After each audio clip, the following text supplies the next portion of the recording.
우리 시간은 우리 기도처럼 질문 겸 또 답 함께 나누는 시간을 가지면 좋겠습니다. 충분한 시간은 아니지만 종종 우리 재림 선구자들은 집회가 마쳐지면 때때로 새벽 늦게까지 간증과 기도와 진리의 토론이 이어졌다고 합니다. 그러면 짧은 시간이지만 함께 저는 사회만 보겠습니다. 우리 강의를 하신 우리 조장로님 또 함께 토론 참여하고 싶은 분들이 함께 답을 나누시고 질문하면서, 너무 광범위한 주제는 좀 약하고요. 누가 인을 받을 것인가? 재림의 징조에 대한 두 편의 말씀을 들었습니다. 이 말씀에 관련해서 더 깊은 또 이해에 필요한 질문과 혹 또 이해가 필요한 부분이 있으시면 질문을 하시면 또 답을 하고 또 보충하면서 함께 이 시간을 보내면 좋겠습니다. 온라인 방송에 참여한 분들을 위해서 질문하신 분들은 반드시 마이크를 들고 질문을 하시고요. 답도 마이크를 하셔야 온라인 참석자들이 듣게 되어집니다. 이해하시고. 원장님한테 질문하고 싶은데요. 저는 아닙니다. 아니, 저는 사회만 봅니다. 아니, 질문 좀 받아주세요. 그 영화로운 땅에 들어간다는 것을 우리 조장님께서 예. 그 재림교회로 말씀하셨는데, 예. 이제 지금 가신 김유곤 장로님께서 이제 김유곤 장로님께서 연구하신 바로는 예. 이제 최근에 이 주제로 이제 연구를 하셨는데 이제 미국을 알고 계시는데 예. 이제 원장님의 평상시 생각은 어떤지 좀. 예. 조장로님은 우리 짧게 답하고 나눕시다. 조장님 오늘 영화로운 땅을 어떻게 해석하셨습니까? 다시 한번 듣고 편안하게 앉으셔도 됩니다. 예, 11장 41절에 그가 북방이 또 영화로운 땅에 들어갈 것이요 많은 나라가 원문은 없습니다. 많은 사람이 피만케 하리니 에돔과 모압과 암몬의 총기한 자들은 벗어나리라는 구절에서 영화로운 땅이 무엇인가? 예, 말씀해 주십시오.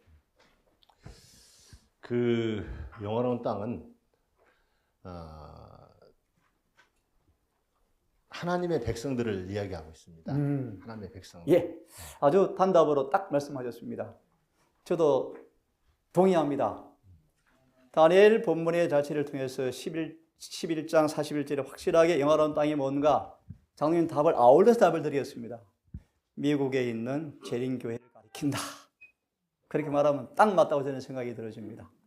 다시 마무리합니다. 저는 개인적으로 다니엘 11장 41절이 그가 또 영화로운 땅에 들어갈 것이요 45절을 보실래요? 그가 복수입니다. 삼중연합이 영화롭고 거룩한 땅, 산 안에 있는 바다에 깃발을 세울 것이라. 이 의미심장한 얘기입니다. 구약을 통해 답을 드립니다. 사단이 재림교회를 오래전에 들어왔습니다. 영적으로 들어왔습니다. 그런 말하지 않겠습니다. 그런 다음 45절 이미 깃발을 거의 꽂았습니다. 혹시 원하시면 제가 성경으로 원문으로 말씀드리고 싶은 이런 일이 실제로 어떻게 이루어졌는가? 영적으로 이미 초림 때처럼 거의 다 장악을 해버렸습니다. 하나 답을 드릴까요? 오늘 오후에 뜻깊은 시간을 가졌는데요. 저 집사님 참 마음이 괴롭고 아팠습니다. 과정은 제가 누가 되기 때문에 말하지 않겠습니다. 예수 초림 직전에 사단이 거짓 가르침으로 온 유대 교회를 장악했던 것처럼 똑같은 상황이 지금 벌어졌는데, 그런 면에서 예레미야와 함께 연구해 보시면 그가 또 영화로운 땅에 들어간단 말이 의미가 1차적으로 뭔가 영적으로 들어와서 이미 자리를 다 차지했습니다. 단상을. 두 번째, 실질적으로 장들이 말씀처럼 그런 부분이 있다고 저는 봅니다. 그래서 마무리합니다. 영화로운 땅은 개인적으로 미국을 위시한 재림교의 한 복판 중심을 의미한다. 이렇게 해석하면 백성들을 거의 다 지배했죠. 그래서 장들이 말씀 어제 들으면서 안타까웠습니다. 거의 깨어날 재림교회이 있을까? 참 슬픈 일입니다. 그래서 저거는 그렇게 말하고 예레미야 3장을 연구해 보시면 천둥과 번개가 친들 재림교회 깨어날까? 그런 때는 절대로 오지 않을 것이다. 소수가 깨어날 것이고, 소수가. 집사님 참 내 눈물이 났습니다. 유 목사님 계시지만 구원받을 사람은 계신 게 훨씬 많은 것 같아요. 그들이 늦은 빛 때 쏟아져 들어올 것인데, 하지만 우리는 장로님 같은 분들 침례 여왕 같은 사람들입니다. 주님의 친구로서 신랑의 결혼을 위해서 준비할 늦은 비에 첫 외치는 주자들이 재림교에서 탄생하죠. 그것은 분명하죠. 그런 면에서 소망이 있고 희망이 있고요. 굉장히 그만하고 저는 그렇게 이해합니다, 장로님. 이 다니엘서를 연구해 보시면 4번 반복되는 단어 4번. 1장 2절, 7장 25절, 8장 11, 12절, 11장 13절, 11장 41절, 45절. 무슨 말인가 간단하게.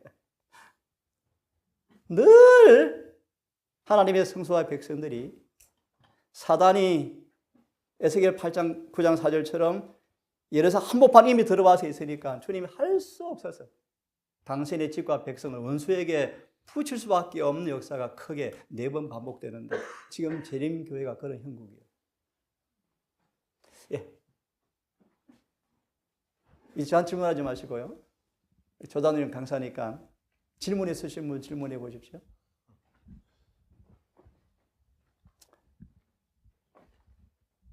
다니엘 11장 40절과 45절은 굉장히 중요한 구절입니다. 장로님 말씀처럼 재림의 마지막 예언의 시간표를 알려주는 우리가 어느 시점을 지나고 있는지 우리가 지금 어디에 있는지 중요한 좌표를 가늠하는 구절들이 40절과 45절인데요. 저는 개인적으로 우리 조장로님 지금 44절 직전에 와 있다고 생각합니다. 그래서 계시록 교정 9권의 말씀 보시면 다니엘 11장 예언이 거의 다 성취가 되었다. 나는 다음 말씀 혹시 아셔요? 큰 전쟁이 일어날 것이다 라는 말씀이거든요. 그래서 거의 때가 다 되었다고 저는 개인적으로 봅니다. 혹 질문하십시오. 저만 말하면 안 됩니다. 오늘 누가 인을 받을 것인가? 재림의 징조라는 두 설교를 들었습니다. 그에 맞추어서 질문을 하시면 답을 좀 하시고요.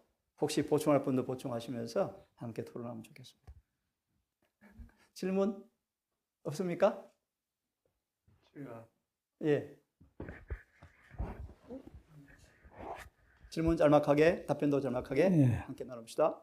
41절에 예, 41절입니까? 우리 장로님이 말씀하실 때 여기 에돔과 모압과 암몬에 대해서 예. 어떻게 제가 자세히 못 들었거든요. 예. 그래서 그걸 다시 말씀해 달라고요. 네, 네. 네. 장로님.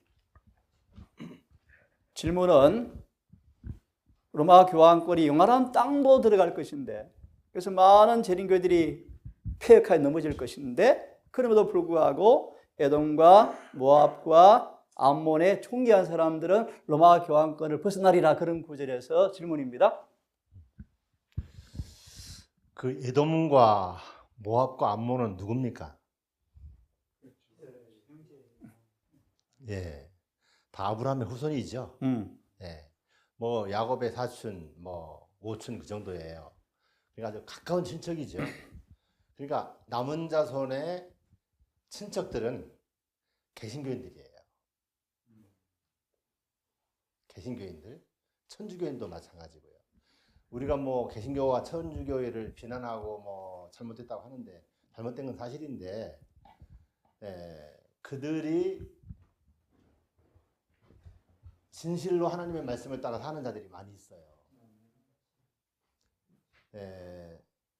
예언의 신에도 보면은 하나님께서는 천주교회와 일반 개신교 안에서도 자신의 진실한 백성들을 가지고 계신다 했어요. 그래서 그분들이 이제 우리가 전하는 참 진리를 우리가 빨리 전해줬어야 하는데 우리가 전해주질 못하고 있잖아요. 그래서 지금은 뭐 거의 서로가 그냥 대립되는 상태지 그런 진리를 얘기하는 건 거의 없는 상태인데 그러나 그분들이 받은 빛에 따라서 진실하게 충성되이 신하고 있다 이거죠. 그러나 하나님께서는 그들에게 다시 기회를 주셔야 한다는 것이죠. 그래서 역사를 마치는 이 지점에서 하나님께서는 준비된 당신의 백성들을 통하여 늦은 비의 큰 역사가 일어나게 하거든요. 그래서 그 늦은 비의 큰 외침을 통해서 하나님의 참 진리가 드러나고 사단의 거짓된 가르침과 사단의 음모들이 다 드러나는 거예요. 그랬을 때 그들은 너무나 크게 확실하게 그 기별이 외쳐지기 때문에 거기서 진리를 깨닫는 거예요. 예, 감사합니다. 이 본문에서 마지막 때입니다. 마지막 때. 그런 의미에서 영화로운 땅이 이스라엘이 아니고 영적으로 해석한 것처럼 에돔과 모압, 암몬도 잘 설명하셨습니다. 이스라엘의 야곱의 형제였고 이스마엘의 후손이었던 것처럼 영적으로 같은 기독교인으로서 우리의 영적인 친척이 누군가? 개신교. 예, 맞습니다. 그래서 일반적으로 정통적인 해석은 타락한 바벨론 속에 있는 남은 무리를 가리킨다 라고 해석하는 게 맞다고 봅니다. 자, 그 다음 또 다른 질문. 또 질문 있으십니까? 제가 질문 하나 드리겠습니다. 조장님께.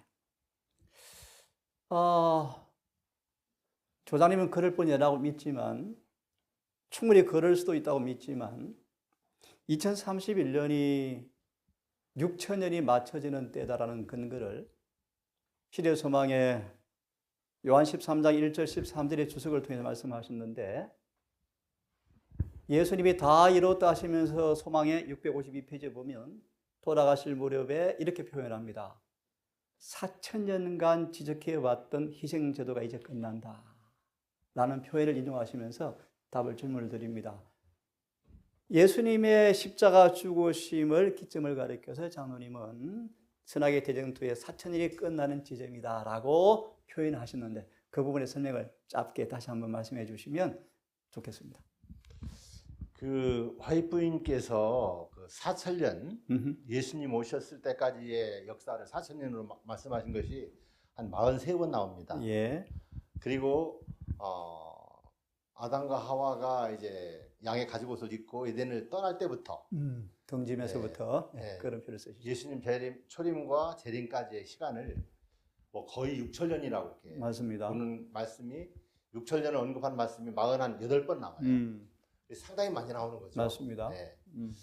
그래서 예수님이 초림하셨을 때, 침례 받으셨을 때, 또 뭐 시험 이제 침례 받으시고 그 광야에서 40일 금식하실 때도 사단이 와서 그냥 시험할 때 그때도 4,000이라는 표현을 많이 썼어요. 맞습니다. 예. 썼습니다. 4,000을 썼습니다. 그리고 예. 예수님이 이제 운명하실 때, 맞아요. 그때도 4,000년을 표현하셨거든요. 맞아요. 그런데 그것을 이제 4,000년이라는 것이 이제 예수님이 오셨을 때가 거의 이제 4,000년인데, 뭐 탄생하실 때나 또 침례 받으시고 시험 받으실 때나 죽으실 돌아가실 때, 맞습니다. 그 표현은 4,000년은 다 했지만 거의 4,000년이라는 표현을 하셨지만 최종적인 4,000년은 이제 예수님이 십자가에 달려 돌아가실 때거든요. 그래서 31년이에요. AD 31년. 예언의 신에 6번인가 나옵니다. 예. 그래서 예수님이 돌아가시는 것이 4,000년에 돌아가셨다 하면 지상의 죄악의 역사가 6,000년이라고 이렇게 거의 미국에 맞춘다 그랬으니까. 예. 2030년을 우리가 주목해야 할 해가 아니냐 그렇게 생각하는 것이지. 맞습니다. 뭐 2030년에 날짜 정한 게 아니고 이 오해 없기를 바랍니다. 예, 참 잘 말씀하셨습니다. 시도상 48페이지, 652페이지 대등투 여러 곳에 4,000년을 여러 군데 씁니다. 그분이 탄생할 때를 4,000년은 또 표현한 데 있고 심지어 사도 바울 시대의 바울이 지나간 4,000년 동안 죽었던 의인들이 죽을 때 바로 승천했음이라는 표현도 또 쓰고 있어요.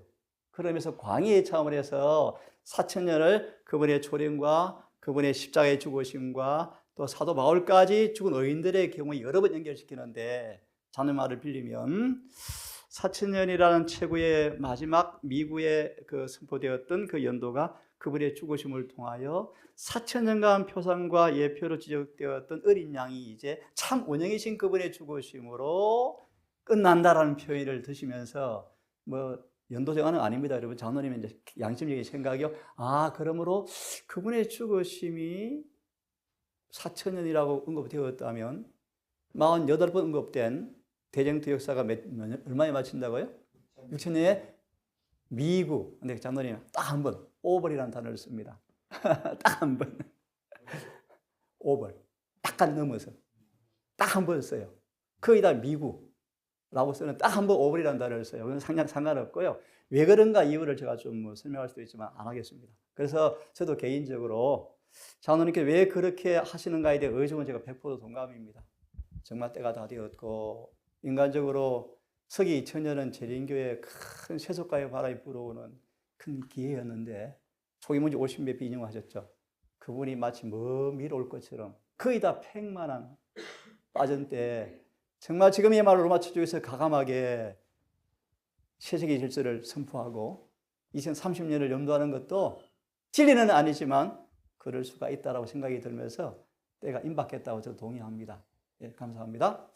예, 그렇게 이해하시면 좋겠습니다. 마무리합니다. 연도를 날짜를 정한 것이 아닙니다. 장로님도 못을 박았습니다. 그분이 오시는 날과 시는 아무도 알 수가 없습니다. 하지만 분명한 사실은 그 날이 가까운다는 사실은 확실히 그게 뭡니까? 징조죠. 예언 여는 거죠. 그래서 저는 개인적으로 11장에 44절 동북에 오는 소문, 동은 그분이 오시는 장소고요. 북은 이 재림교의 늦은 비를 받아서 외칠 사람들을 표상하는데 큰 소리 외침이죠. 그들을 통해서 외칠 때 교황권이 분노해서 죽이라는 명령이 내릴 텐데 왜 명령이 내릴까요? 영적 하나는 짚어드립니다. 늦은 비를 외치는 사람들에서 뭐가 끝났을까요? 죄가 끝났습니다. 그럼 그들이 외칠 때 왜 그들이 사단이 분노할까요? 사람들이 돌이켜 회개하고 돌아오거든요. 다시 말해 사단이 죄로 문고 얻었던 그 죄의 사슬이 뭐 하는 것입니까? 끊쳐져 나오는 걸 보고 사단이 포로가 탈출하니까 화가 나는 거예요. 자, 그만큼 합시다. 또 다른 질문 있으신 분? 여기 다니엘 11장이에요. 예, 계속 다니엘이네요. 오케이. 43절에 당연히 43절에 리비아 사람과 오케이.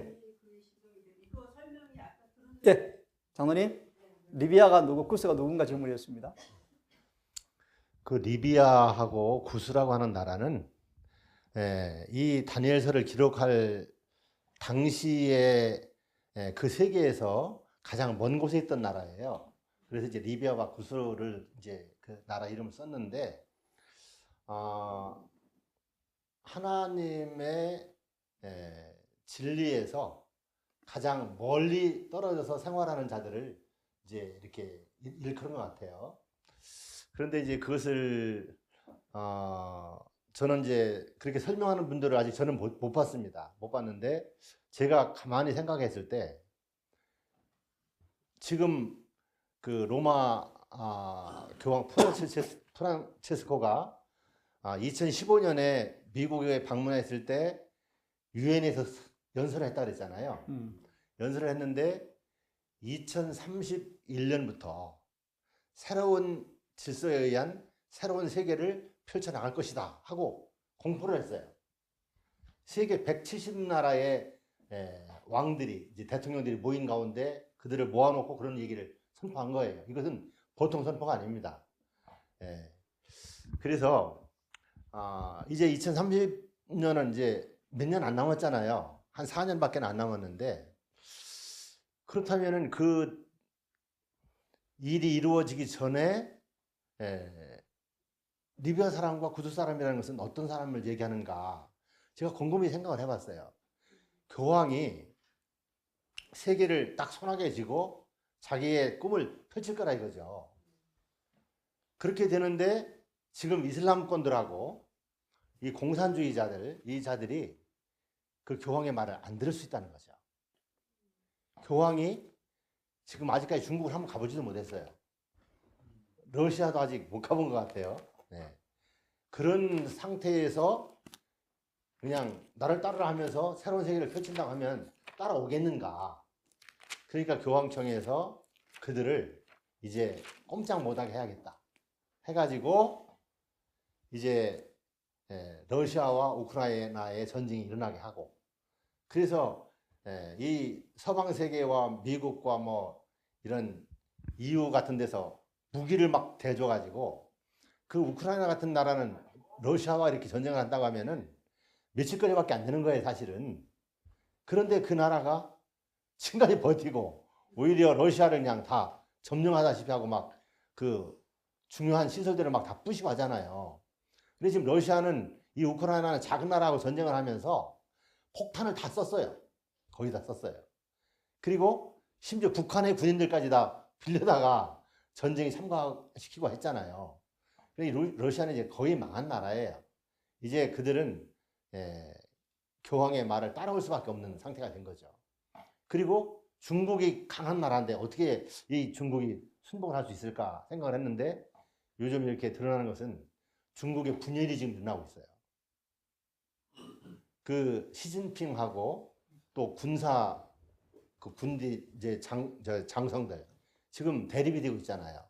지금 우리에게 공식적으로 이렇게 보도는 안 됐지만 이 시진핑이 끝난다고 하는 얘기를 하고 있어요. 그래서 어떻게 또 전문가들을 얘기를 들어보면은 이 유튜브에 이렇게 나온 것들인데 그 중국이 여러 나라로 나눠질 것이라는 그런 얘기도 있고요. 여하튼간 이 공산주의 세력들이 완전히 이제 부서지고 깨어지고 이제 초토화되는 거예요. 예, 우리 결론으로 우리 조장로님, 리비아 사람과 쿠스 사람은 무엇이라고 해석하시는가를 짧게 다시 한번 답변을 해주시고 다음 질문 이어가겠습니다. 네. 그러니까 보세요. 리비아와 쿠스 사람 누군지 장로님 해석. 그러니까 공산주의와 이슬람 세력이다. 네. 이렇게 해석합니다. 그래서 그 이란도 이번에 또 초토화시키잖아요. 예. 그리고 그 이스라엘 주변 나라의 사람들을 그 나라들을 다 그냥 공격했잖아요. 그래서 이 이슬람들이 지금 16억인가 되는 많은 그 신자들을 거느리고 있지만 이제 꼼짝 못하는 상태가 되는 것이죠. 집사님 답을 이해했습니까? 예, 우리 하나 원칙을 정해드릴게요. 이 다리에서 나오는 이런 용어 하나하나에 대해서 100% 이거다고 말할 사람 한 사람도 없습니다. 중요하지 않고요. 우리 조장로님은 공산주의 이슬람 세력을 보았고 일반적 맥스웰의 가르침에 의하면 가장 가난한 사람과 부자 나라라고 표현하기도 합니다. 그래서 다시 말하면 로마 교황권이 모든 세계 경제를 틀어질 텐데 아주 가난한 사람, 가난한 나라, 모든 부한 나라도 꼼짝 못한다. 다 발밑에 지정된다라고 해석하는 게 일반적인 해석인데 조장님은 이슬람과 공산주의다. 뭐 이것이 구원 문제는 아니에요. 저는 사실 좀 달리 해석합니다만 중요하지는 않습니다. 논쟁거리가 아니고요. 결론은 계시록 17장, 18장을 보면 재림교회 소수의 남은 무리 외에는 전부 로마 교황권 발밑에 있다. 열애가 없다. 이렇게 해석하면 그냥 쉽겠습니다. 맞죠, 그죠? 공산주의, 이슬람 결국 다 누구 발밑에요? 그런데 계시록 7나팔을 공부해 보면 또 다른 사실 물음표는 있습니다. 마지막까지 타락한 개신교회와 재림교회의 채찍으로 쓰는 단체가 누구죠?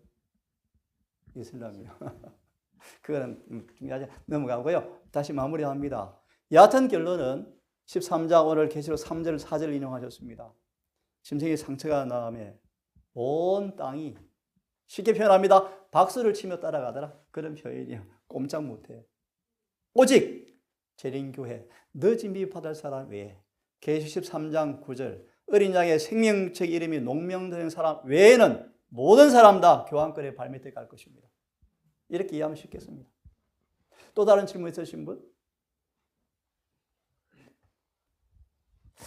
오랜만에 제가 다시 장로님 강의를 들으면서 오늘 좀 깊이 성찰해 보았습니다. 누가 하나님의 인을 받을 것인가? 정말 엄숙한 주제죠. 정말 진지한 주제죠. 그래서 오늘 제가 말씀을 들으면서 깊이 고민해 보았어요. 내가 입맞을 사람이 되고 있는가? 또 그런 말씀 가져주세요. 지금 입맞은 사람이 있을 수도 있어요. 성경상. 맞죠, 장로님? 입맞은 사람이 있을 수도 있어요. 근데 아무도 입맞았다고 말하면 참남된 사람이요. 그런 말할 사람 없어요. 그래서 엄숙한 얘기다 생각이 들어서 오늘 많은 진지한 고민을 해봤습니다. 예, 누가 인을 받을 것인가? 요한 형제, 누가 인을 받을 것인가요?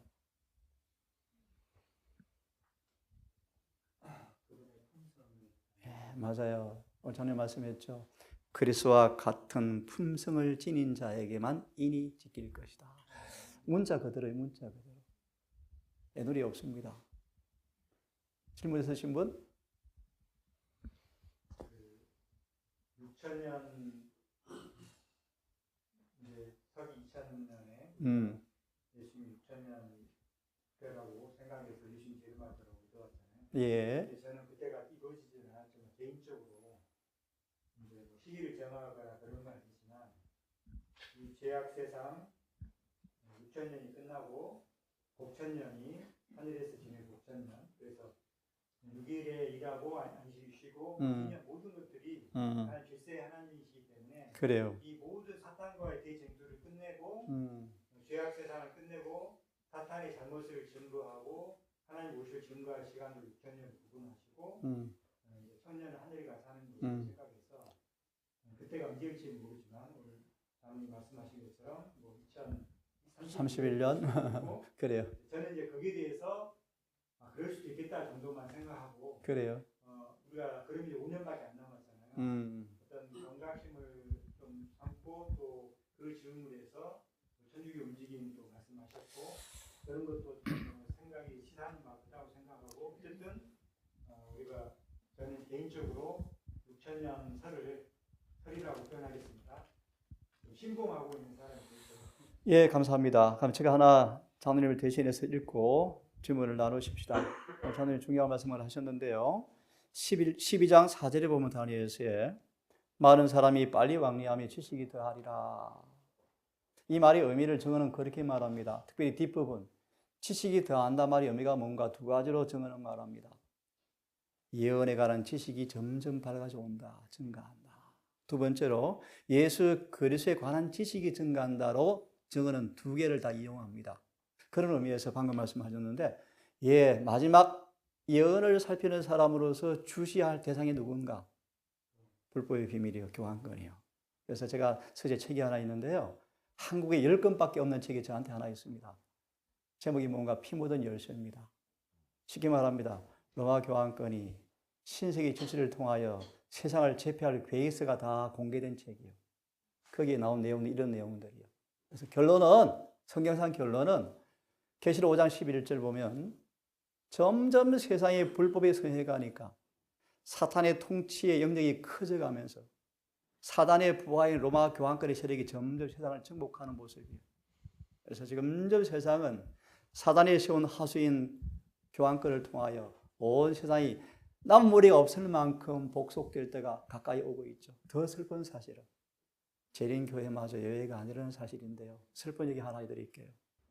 재림교회는 절대로 바벨론 될 수가 없어요. 그럼 있을 자요. 하지만 양심적으로 고백합니다. 정언의 말씀, 재림교회가 바벨론은 아닌데 가정한 새들이 모여서 날고 있대요. 그 의미를 여러분이 이해하십니까? 다시요.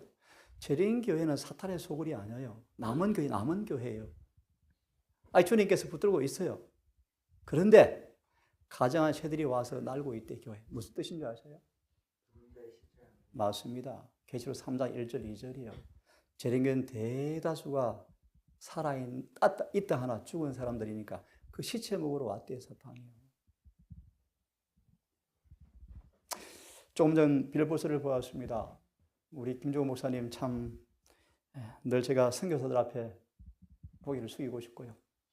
저도 선교 열정이라면 두 번 서러울 정도로 뛰어다녔고 정말 전도를 많이 해봤죠.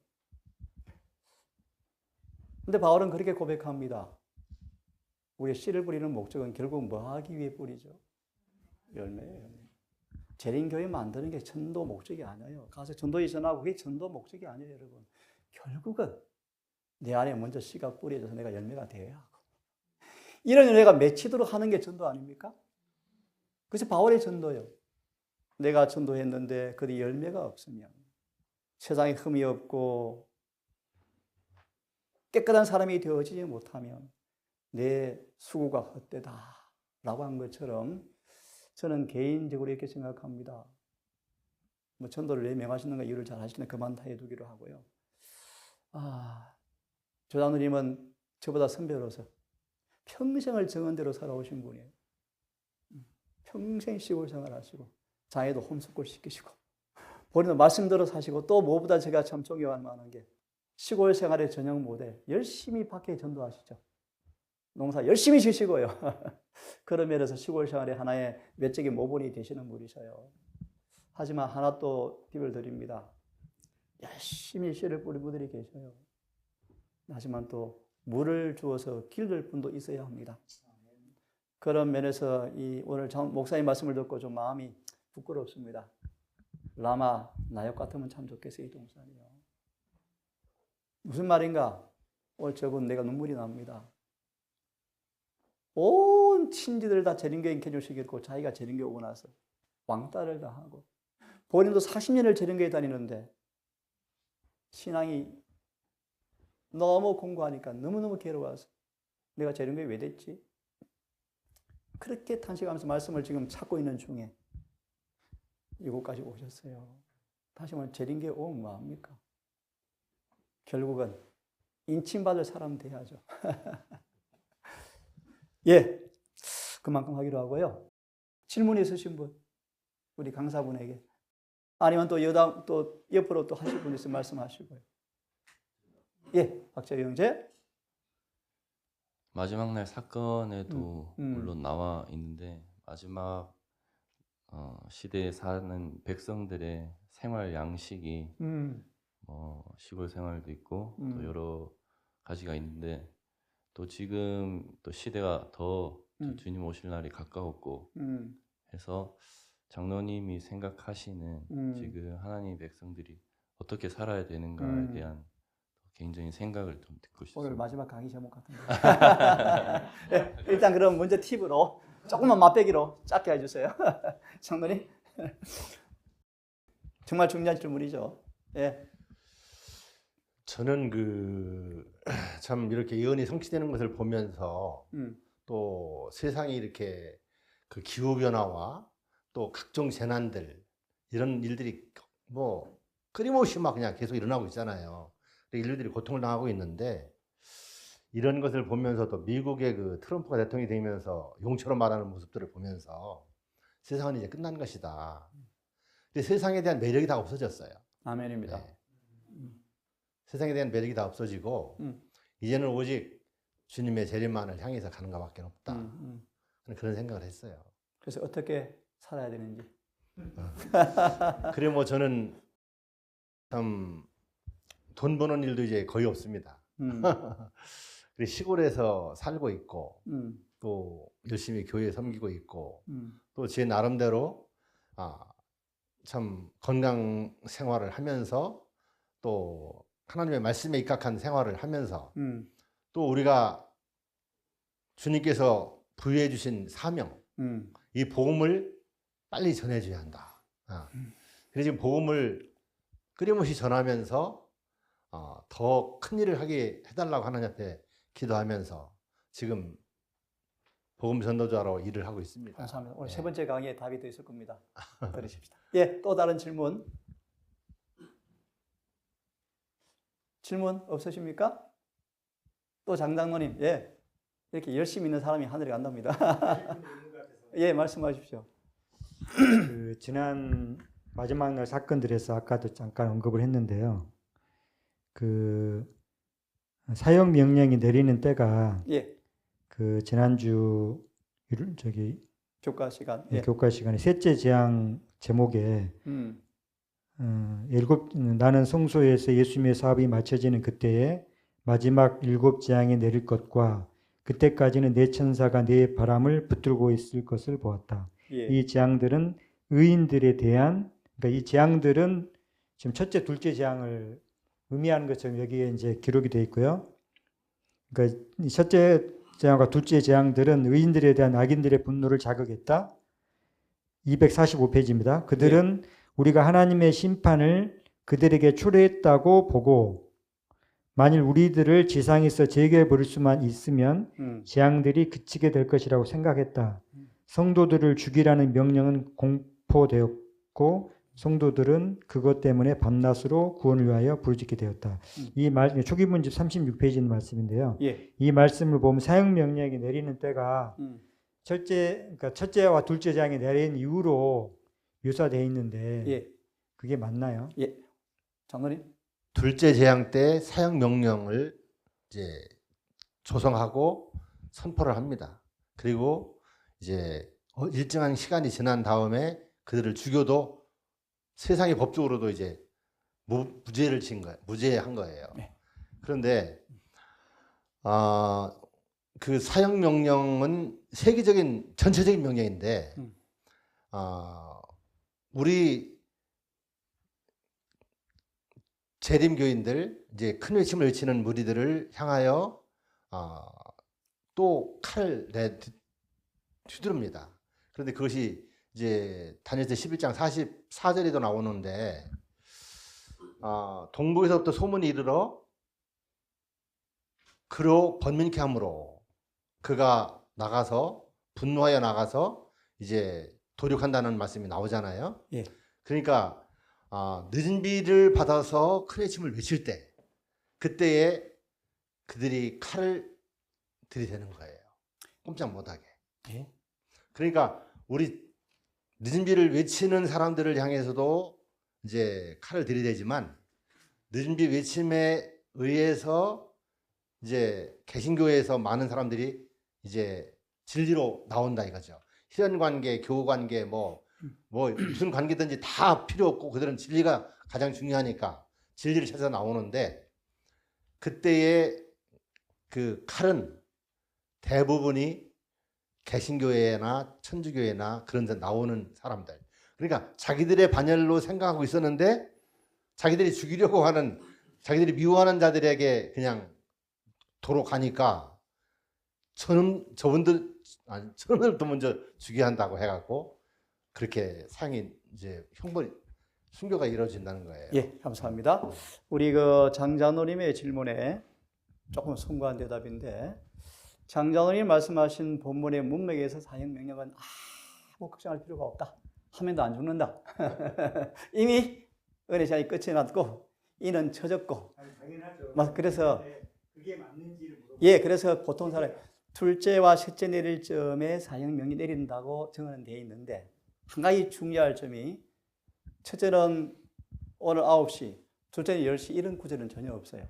없고 17장은 국지적으로 한꺼번에 첫째, 그 다음 둘째가 아니고 여기는 유럽은 첫째 예를 들어서 여기는 둘 이런 식으로 내린다고 되어 있잖아요. 국지적으로 한꺼번에 내린 것이 아니니까 첫째가 내리고 얼마 시간 지나면 둘째가라는 개념은 사실 정언이 없습니다. 다만 말씀처럼 둘째에서 셋째 내릴 즈음에 사형 명령이 있다고 보는 것이 문맥의 흐름은 맞는데 시점을 말하기는 어렵다. 왜냐하면 첫째, 둘째가 시간 순서로 내릴 것인지 성경은 정언은 부분적으로 내린다 그러잖아요. 한꺼번에 내리는 것이 아니고. 사형 명령이 내리는 것이 은혜시가 끝난 이후에. 그렇죠. 그런데 분명한 사실 자님 중요한 말씀. 내린 이후에. 그래서 사실은 그것이 문제가 아니고 44절에 말하는 늦은 비로 인해서 외쳐질 때 가려 3권의 말씀 보시면 많은 사람이 죽습니다. 장로님 맞죠? 순교 시대가 오죠. 그런데 장로님 질문에 사형 명령 내리는 것은 야곱의 환난 직전에 오는 경험인데 실제 우리가 알기 때문에 염려하지 말라 그러지만 그때 무시무시한 경험은 사실 알 겁니다. 하지만 염려를 할 것 없고 아무도 안 죽습니다. 근데 사단이 늦은 비를 통해서 순교를 시키고 이미 인을 쳤고 결정이 났는데도 최상급을 거부한 모르드게 같은 사람이 있거든요. 성질 화딱 지가 나가지고 적어도 다 죽여버리자. 이게 사형 명령인데 한 명도 안 죽습니다. 살아 생존할 거예요. 예. 또 질문. 예, 요한 형제.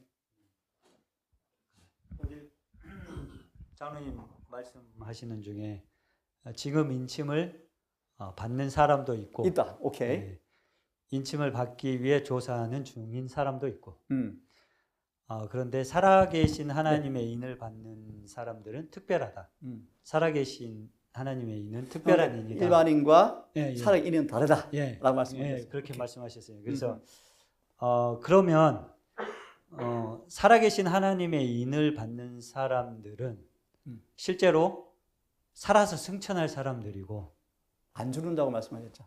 예, 그러니까 그리고 인침을 받는 사람들, 다른 인침을 받는 사람들은 죽는 사람들인가?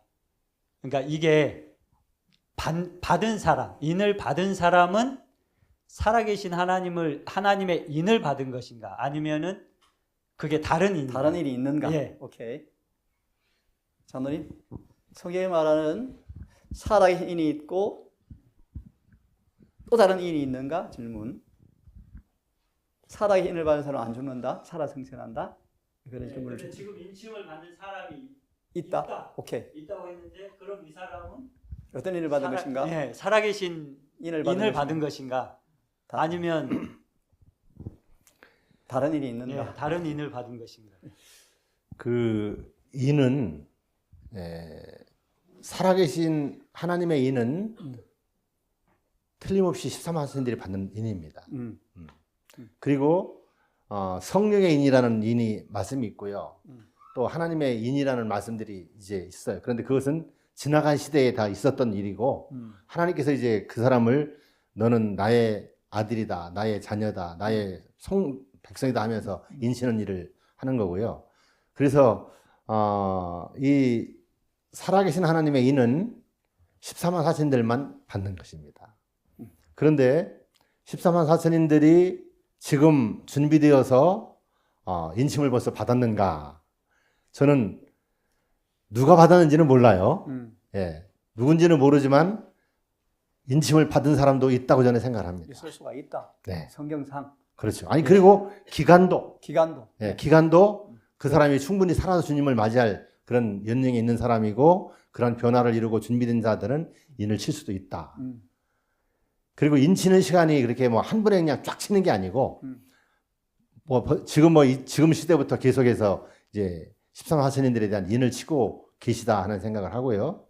그리고 이제 최종적으로 아직도 우리의 품성이 변화되지 못하고 변화되는 과정이 있고 하니까 하나님께서는 천사들을 통해서 우리들을 자꾸 성화되고 완전한 변화를 이룰 수 있는 길로 인도하시면서 이제 인칠 준비를 하시고 때가 되면 이제 인을 치시겠죠. 그런데 그 실물교훈에 보면 오늘날도 에녹과 같은 사람들이 있다고 그랬어요. 네. 그러니까 지금 우리는 사람을 평가할 수는 없고 네. 하나님의 진실하고 충성되고 생명 바쳐서 진리를 전하면서 주님의 사업을 옹호할 그런 사람들을 하나님께서는 지금 다 인을 치고 계시다. 그렇게 저는 생각합니다. 예, 감사합니다. 이 부분에 우리 조단이 계셔서 조금 송구하지만 좀 더 연구해 보세요. 보시면 저는 답을 조금 나름 가지고 있지만 뭐 이런 문제 전혀 뭐 구원의 문제는 아닙니다. 아니니까 이해하시고요. 좀 다를 수가 있고 분명히 제가 이해하는 성경은 1844 10월 22일 예수님이 셋째 천사의 기별을 따라 지성소 들어가시면서 셋째 천사를 보내면서 인치는 일이 시작이 되었다는 것은 성경상 분명해요. 그런 의미에서 개혁교회는 그렇게 믿습니다. 계시 7장에 인치는 시간이 돌아가신 그 K 목사가 말한 것처럼 1월 흉 이후가 아니고 성경상 예수님이 지성소 들어가면서부터 7장에 나오는 14만 4천년 시작되었다는 것이 개혁교회의 가르침인데 놀라운 사실은 그것이 원래 재림 선구자의 가르침이었어요. 참고로 이해하시고 결론 짓습니다. 뭐 포함되는 거 언제부터 그건 중요하지 않습니다. 중요한 사실은 하나만 얘기합니다. 그리스도와 같은 품성을 지녀야만 살아계신 인을 받을 거예요. 그것이 더 중요합니다. 그 일 준비합시다. 그래서 성령의 일인가 하나님의 일인가 저는 연구를 해놨습니다만 중요하지는 않고요. 혹시 원하시면 제가 자료를 드리고 연구해 보기로 하고 결론은 내가 인받을 사람 되고 있는가? 그 준비가 본질이니까 이거에 집중합시다. 오케이. 또 다른 질문 있으십니까? 예, 우리 영범 형제.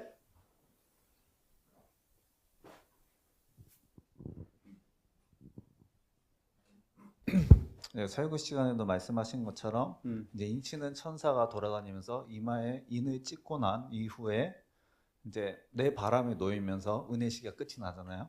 그럼 그런 맥락으로 본다면은 살아계신 하나님의 인을 찍고 또 이제 은혜 시기가 끝나는 과정을 보면 그것을 성수 정교 과정을 다니엘서로 풀어보면은 그것이 결국 조사 심판과 과정이 비슷하다고 보고 그럼 그게 조사 심판의 과정으로 동일시 여겨도 되지 않나라는 이제 생각이 들어서요. 그래서 인침이라는 건 결국 도장이라면 품성이 이제 고정된다는 뜻인데 결국 각 개인의 운명이 그 이후에 결정이 난다는 뜻이라고 봐도 되잖아요. 그렇게 보면은 조사 심판과 같이 봐더라도 이제 일맥상통하지 않나는 생각을 합니다. 장로님 들으셨죠? 인치는 이를 말하 우리 영범이의 질문을 제가 요약하면 인치는 사건은 조사 심판과 관련되어서 이해되어져야 한다. 같은 거가 아닌가? 같은 거. 장로님 답변을 좀 먼저 주시겠습니까?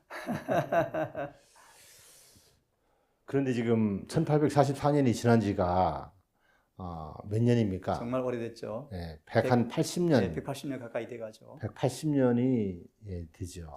그런데 그렇게 긴 시간 동안에 인을 칠 대상자를 하나님께서는 그때도 찾으셨을 것 같아요. 그때부터는 언제든지 예수님께서 재림하실 수가 있으시니까. 예. 예.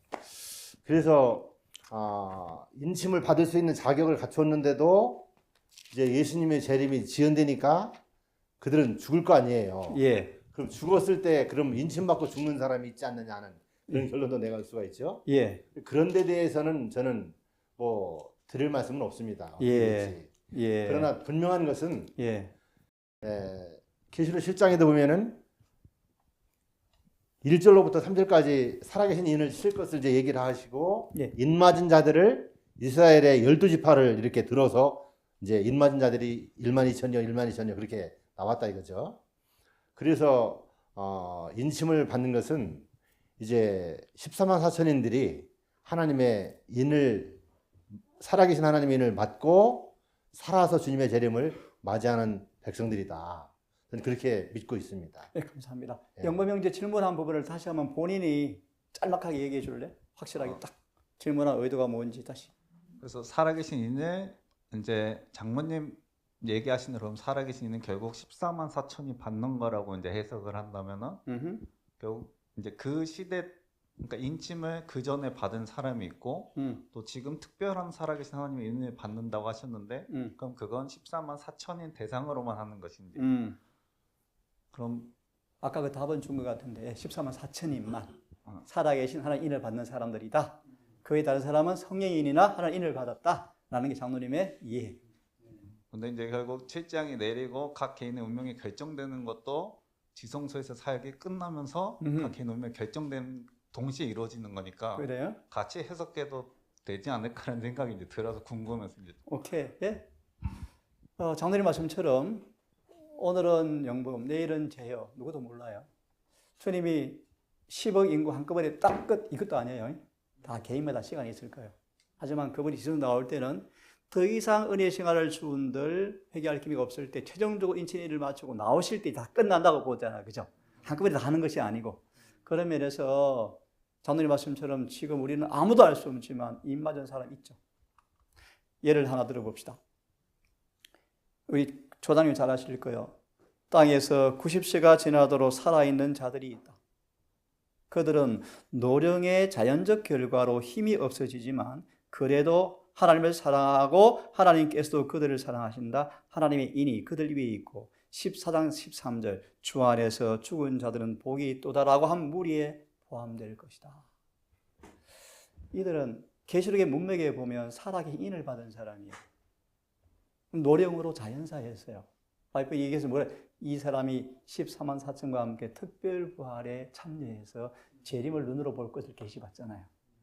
그래서 우리 장로님의 이해에 제가 OX를 달 마음이 없고 아무 문제 없습니다. 다만 이해는 조금 달리할 수 있지만 제가 성경을 깊이 연구해 보니까 조금 다른 부분이 있습니다. 그래서 이것이 또 조금 할까 좀 염려되어져서 결론은 아까도 말씀했죠. 시기가 언젠가, 다른 인인가, 누가 포함될 것인가, 있는가 없는가 보다 중요한 사실은 인침받을 준비를 하는 게 본질이 아닌가. 그래서 이 부분에 혹시 조장님 하실 말씀 있으면 더 해주시면. 누가 14만 4천에 들 것인가 하는 의문들이 끊임없이 제기되어 왔죠. 맞아요. 그런데 그것은 우리가 너무 신경 쓸 일이 아니다. 맞습니다. 네. 맞습니다. 우리는 14만 4천에 들어가기 위해서 분도 노력하라. 노력하고 맞습니다. 준비하는 거 이것이 우리가 연구할 문제다. 아멘. 그렇게 말씀하셨습니다. 네, 답을 딱 잘랐습니다. 이게 본질입니다. 저한테 많이 묻습니다. 조장님도 개인적으로 13만 4천 실순과 상징수인가에 대해서 개인적인 의견을 갖고 계실 거예요. 저도 갖고 있는데 중요하지 않습니다. 그요. 결론은 바로 이거요. 셋째 천사가 우리 옆에 왔을 때 내가 입 맞을 준비가 되었을 거예요. 그래서 우리 장로님 강의를 듣고 잠이 잘 오지 않았습니다.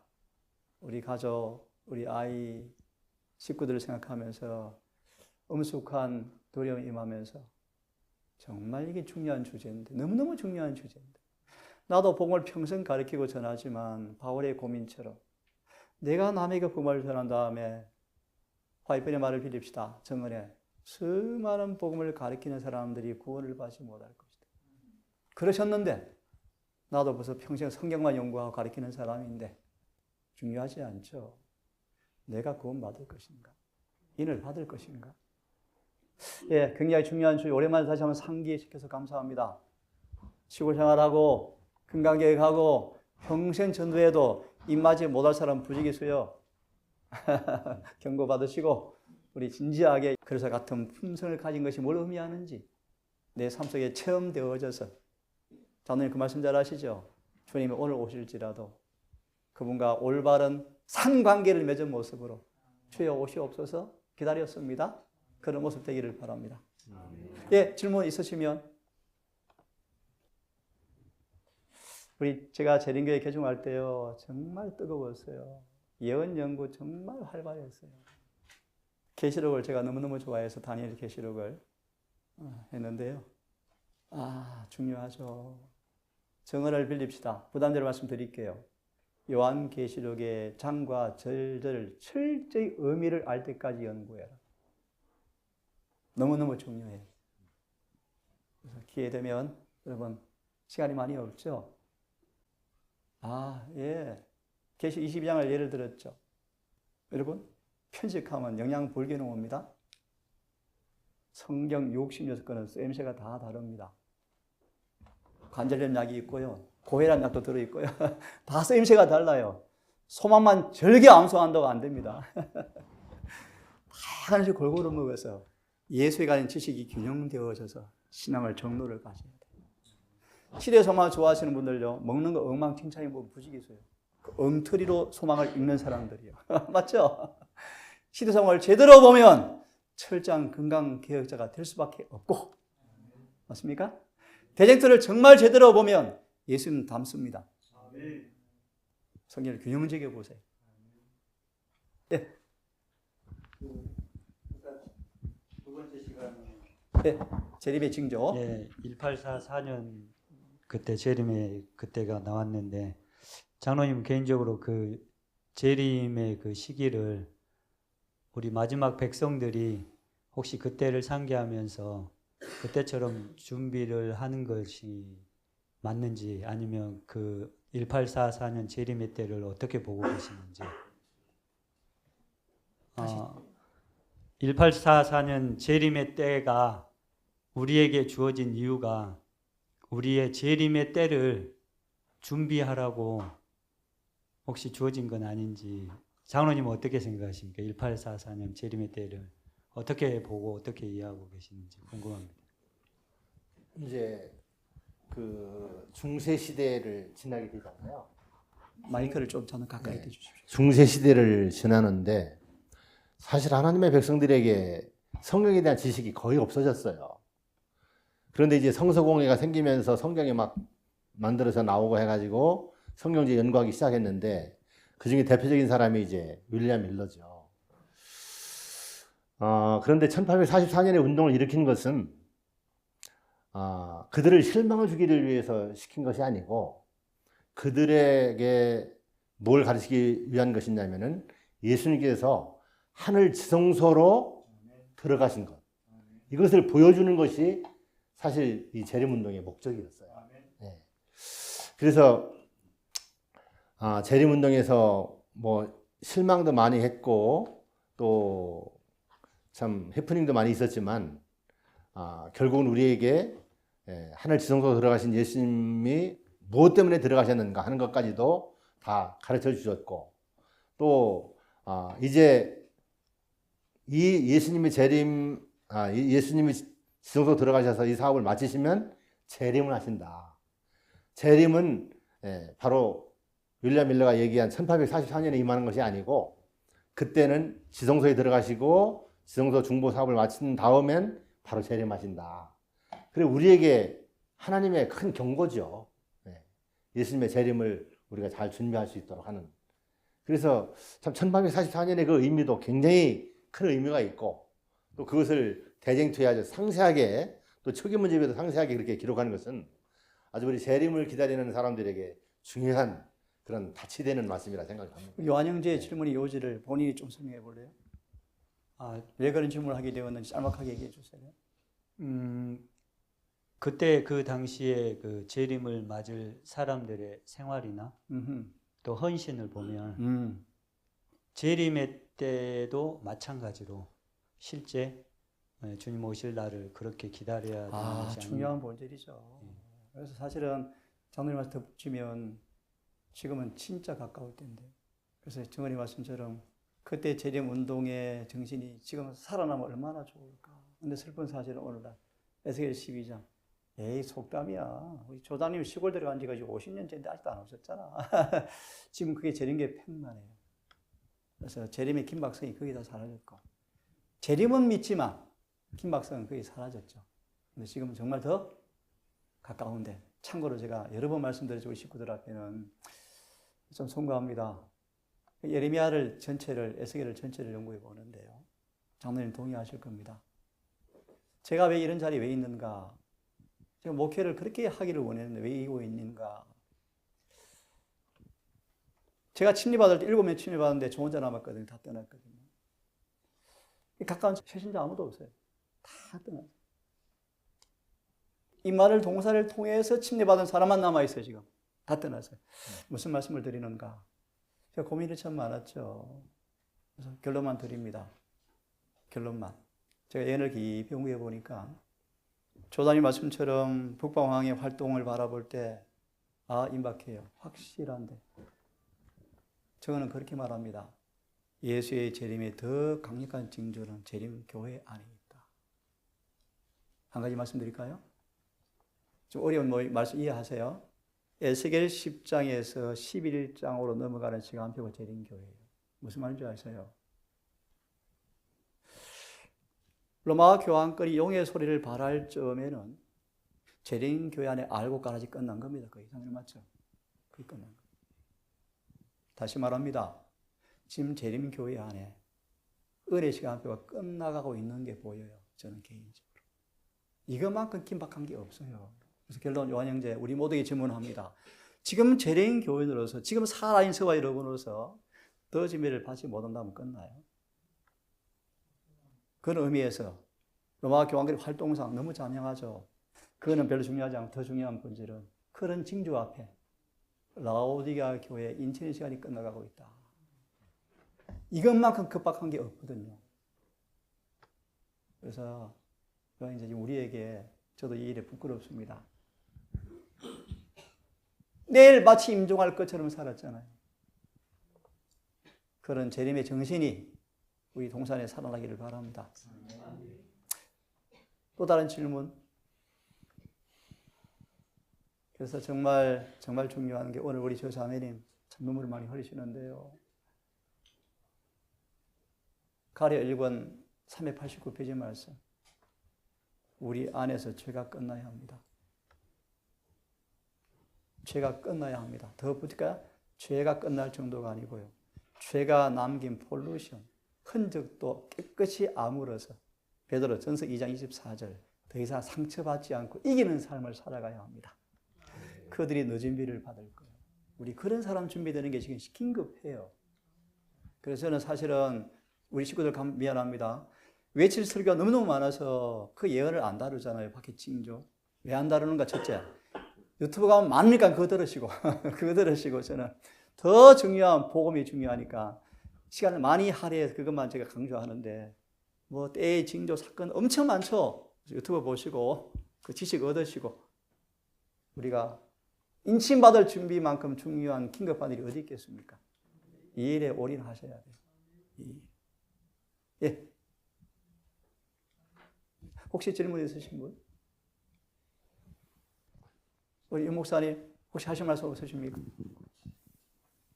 저는 배우는 입장이니까 여러 가지를 제 머릿속에 입력을 하고 있습니다. 맞습니다. 입력하고 옛 문제에 있어서 이제 제가 앞으로 집중적으로 공부를 해야 할 과제이기 때문에 맞습니다. 제가 지금으로서는 이런저런 질문할 위치가 아니라고 저는 생각해서 지금 입을 닫고 있고요. 다만 저는 언제든지 개인적 종말, 내 개인의 종말을 바로 지금이라고 생각하고 살기 때문에 그래요. 언제든지 그리스도가 내 안에, 내가 그리스도 안에서 그리스도처럼 사는, 그래서 그리스도의 품성으로 내 언행과 내 삶의 모습 속에서 증거되기를 원하는 그것에 초점을 맞추고 제가 달려가고 있는 입장입니다. 아멘입니다. 감사합니다. 예, 사실은 때의 징조도 징조지만 우리 형 자꾸 생각, 내 시간 다 됐네. 맞습니다. 내 개인의 시간의 종말이. 우리 아침에 누가 얘기했나요? 정은의 말씀이니까 인용해 드렸습니다. 사람은 태어나자마자 죽기 시작한다. 그 다음 말씀. 심장의 박동수로 인생을 계산해 보아라. 사망의 화살이 심장을 꿰뚫을 날이 얼마 남았는지 계산해 보아라. 참 짧습니다. 참 짧습니다. 제가 33살이 동산에 왔는데요. 우리 아이가 벌써 33살입니다. 참 기가 막힐 일입니다. 예, 하지만 마음이 조바심이 생겨요. 내가 점점 가까운데 시집은 보냈지만 아들까지 생겼는데 두 사람이 더 근심덩어리입니다. 준비돼야죠. 준비돼야. 그래서 제호 웃지 마시고요. 제호 기도하면 제호 이름도 같이 나와요. 요한도 안 빠집니다. 늘 안 빠집니다. 그래서 여러분 우리 오늘 이승희 집사님 참미 부르습니다. 천국에서 만나리라. 예, 다 만나야죠. 다 만납시다. 예. 계시록에 계시록은 잘 아실 것 같아요. 오케이. 계시록의 7교회 보시면 두 교회는 책망이 없어요. 어디 교회가 책망이 없어요? 서머나 교회하고 빌라델피아. 아, 그래요? 오케이. 오케이. 이제 서머나 교회는 마이크 좀 대주래. 서머나 교회하고 예, 빌라델피아는 책망이 없다. 오케이. 서머나 교회는 이제 순교 시대였기 때문에 그 신앙을 지키는 것만으로 해서도 너무 벅찬 시대였고, 근데 빌라델피아 교회 같은 경우는 작은 빛, 믿음으로 말미암는 우리가 가진 것하고는 너무 차이가 나는 그런 빛 가지고 최선을 다해서 선교함으로 인해서 실천함으로 책망이 없었는데 그 7교회 그런 두 교회를 보니까 그러면 죽지 않기 위해서는 사실 타협이 안 돼야 되잖아요. 그거는 타협할 수 없는 신앙이어야 됐고 마지막 그 빌라델피아 교회를 보면 그건 완전 선교의 시대의 그런 교회를 그 성도들이 살았는데 이거 두 개가 저는 7장의 7교회를 보면서 타협하지 않으면서 선교하는 뭔가 이렇게 연결이 되더라고요. 혹시 조 장로님, 장로님께서는 7교회를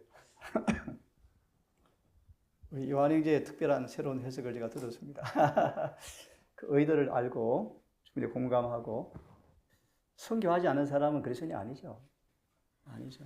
그래서 선교라는 개념을 잘 이해하실 테니까 제가 본인 생각에 맡기기로 하고, 예, 서머나 교회, 빌라델피아 교회 책망이 없는 유일한 교회로 대표되어지는데 앞에 본 생략합시다. 생략하고 7교회는 예수 재림 직전에 온 땅에 흩어져 있는 백성들을 상징하기도 합니다.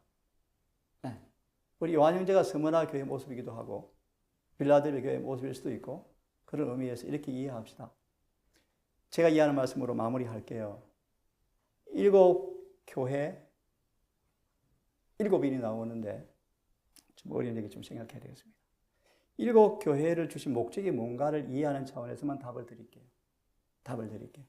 에베소, 스무나 쭉쭉쭉. 결론. 이기는 자가 다 되어야 합니다. 결론. 성의 음성에 순복해야 합니다. 그래서 결론. 7교회를 통해서 승리한 교회가 탄생되어져야 돼요. 시대는 과거로 놔둡니다. 이건 놔두고요. 그 설명한 부분은 공감하고요. 7교회 메시지의 목적이 뭔가?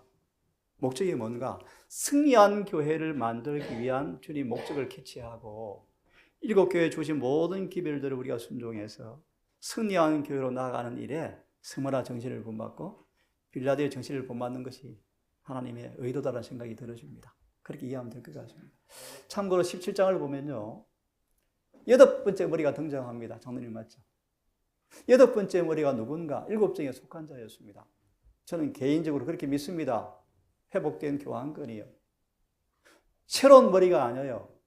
7정에 속한 상처받은 머리가 회복되어서 8번째로 주장하는데 짐승도 머리 7밖에 없거든요. 교회도 7교회밖에 없어요. 새로운 8번째 교회가 없는데 재미있는 교회예요. 라오디게아 교회로 싸우지 않습니다. 연구해 보세요. 승리한 교회로 싸워요. 오늘 맞죠? 마무리합니다.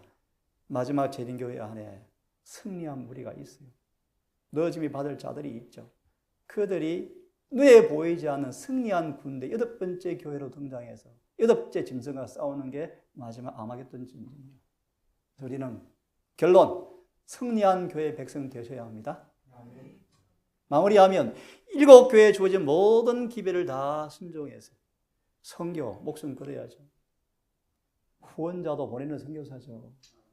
그렇게 이해하십시오. 그래서 정말 나가서 일선에서 총 맞아가면서 전할 사람이 있습니다. 또 요한형제, 그들 상처받아 와서 치료할 것도 있어야 돼요. 맞죠? 우리 지 목사님 부부 감사합니다. 지금 10년 이상 올 때마다 온 마음으로 먹이고 저거 하고 내보내지 않습니까? 돈에 흥금가이도 드리고. 이 선교죠. 있으니까 쉬죠. 다시 말합니다. 가서 전하고 돌아오세요. 또 교대하시고 또 서포트하고 한 팀워크 되셔야 돼요. 그것이 전 선교입니다. 선교. 맞죠? 그래서 제가 그런 염려가 좀 되어져요. 제가 솔직히 말합니다. 이게 우리 여러분들이 없으면 저 이곳이 없습니다. 선교로 뛰어나가 있죠. 두 번째, 하나님께서 동산해 주신 사명이 저는 있다고 봐요. 유 목사님, 정덕인 장로님, 재림교회 사요나라 하려고 하다가 동산에 왔잖아요.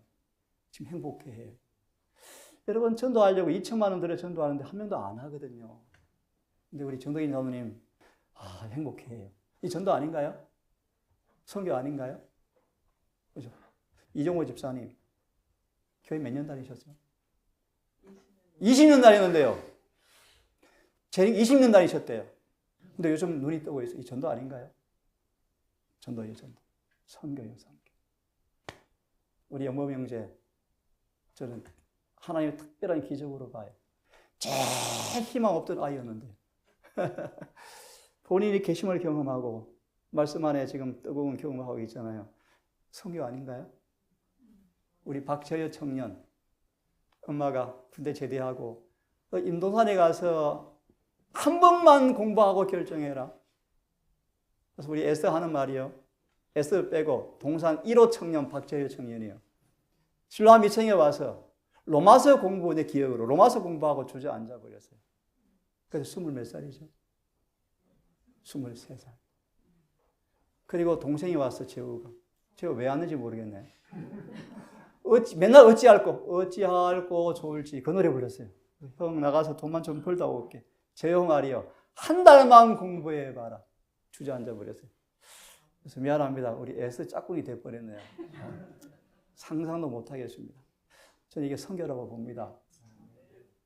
저는 역량이 적어요. 그래서 제가 적지만 동산 식구들만도 준비하면 이보다 큰 일이 어디 있을까? 저는 큰 재주가 없어요. 하지만 이런 쪽에 부담이 있습니다. 치승배 목사, 김종원 목사. 늘 오면 하나의 선물을 나눕니다. 참 선교사들 대단하잖아요. 기회를 좀 채워주고 싶어요. 빈 총 가지고 싸우면 안 되죠. 총알을 함께 나눠야지 또 우리도 고무되어지고. 마무리합시다. 우리는 고전 시대의 지체입니다. 지체. 혼자 잘나다 뛰어다니면 안 돼요. 손이 있어야 발이 있죠. 동산은 하나입니다. 하나. 한 몸의 지체들입니다. 소중하지 않은 게 하나도 없습니다. 다 소중히 여기시고 각 지체마다 분량에 따라서 지체를 충실히 감당할 때 한 지체가 시기하지 말고 또 돕고 해서 한 몸이 되어서 한 성전으로 자라가기를 간절히 바랍니다. 오늘 김정은 목사님 제목이 찡합니다. 하나님과 동행한 한 사람. 하나님과 동행한 한 사람. 사람은 방법을 찾고 있는 동안 주님은 사람을 찾으신다. 아멘입니다. 제가 목회를 단념하고 이 길에 들어서면서 이렇게 하나님께 서원했습니다. 하나님, 저녁에 목사 포기했습니다. 재미없습니다. 안 하겠습니다. 맨날 안식일마다 제출하라, 목회자 협의회 오라. 지겹더라고 저는요. 저 하기 싫습니다, 주님. 저는 성경만 연구하고 가르치고 싶습니다. 이런 거 하기 싫었어요. 그러면 서원했죠. 하나님, 재능계 안수 목사 관심 없습니다. 늦은 벼로 안수 받을래요. 지금 저는 그것만 보고 오고 있습니다. 늦은 벼로 안수 받고 싶어요. 그때 김정은 목사님, 정언은 말합니다. 지금은 교단의 신학을 통해서 목사가 되었지만 정언을 의역합니다. 그때 누가 참 목사인지 드러날 때가 그때다. 주님이 심지 않은 사람은 다 뽑힐 것이고 주님께서만 친히 성령으로 기름 부음 받은 사람은 늦은 일꾼 될 거예요. 그때 저는 서고 싶고 조사님 저의 선배예요. 선배. 시골생활 평생 오셨고 저보다 먼저 교회 들어오셨고 개척교회도 하셨고 해외 선교 부지기수로 다니시고 열심히 돈 버는 걸 또 헌금하시고 대단한 분이셔요. 그래서 이런 선배가 계시기에 용기도 얻고요. 김숙권 장로님 참 돌아가셨죠. 그래서 참 다 나이가 들어가지만 장로님 머리가 더 하얘지기 전에 예수님 오시기를 정말 고대하고 그렇게 열심히 활동하셔서 재림하셔야죠. 힘냅시다. 곤양 가깝습니다. 가깝습니다. 5시입니다. 우리 쉬었다가 장로님 마지막 강의를 듣겠습니다. 우리 오후 강의를 마치면서 누가 기도해 주실래요? 자원에서.